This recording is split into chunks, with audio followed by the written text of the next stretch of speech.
So hi all welcome back to my YouTube channel. So ರಾಗಿ biscuits ಮಾಡೋಣ ಅನಿಸ್ತು, but ಅದೊಂದು ಫ್ಲಾಪ್ ಸ್ಟೋರಿ ಆಯಿತು.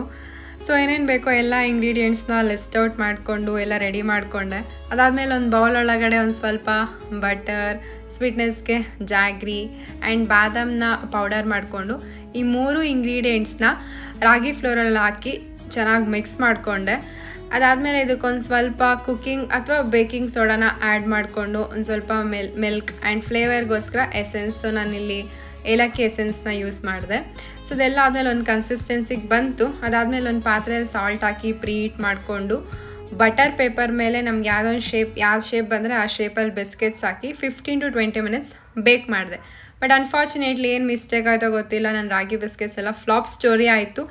ಬೇರೆ ಏನೇನೋ ಟ್ರೈ ಮಾಡಿದೆ, ಅದು ಒಂದು ಫ್ಲಾಪ್ ಸ್ಟೋರಿನೇ ಆಯಿತು. ಸರಿ ಹಿಂಗಲ್ಲ ಅಂತ ಹೇಳ್ಬಿಟ್ಟು ಆ ಮಿಕ್ಸ್ಚರ್ನ ವೇಸ್ಟ್ ಮಾಡೋಕ್ಕೆ ಇಷ್ಟ ಇರಲಿಲ್ಲ. ಸೊ ಹಾಗಾದ್ರೆ ಅವರ ಸ್ಟೀಮರ್ ಯೂಸ್ ಮಾಡಿಕೊಂಡು ಕೇಕ್ ಮಾಡೋಣ ಅಂತ ಕೇಕ್ ಬೇಕ್ ಮಾಡಿದೆ. ಬಟ್ ಓಕೆ, ಕೇಕ್ ಚೆನ್ನಾಗೇ ಬಂತು, ಸಾಫ್ಟಾಗಿ. ಬಟ್ ಒಂದು ಸ್ವಲ್ಪ ಶುಗರ್ ಕಡಿಮೆ ಇತ್ತು. ಬಟ್ ಓಕೆ, ತಿನ್ಬೋದು. ಬಟ್ ನೆಕ್ಸ್ಟ್ ಟೈಮ್ ಚೆನ್ನಾಗಿ ಮಾಡಬೇಕು. And thank you all. Bye.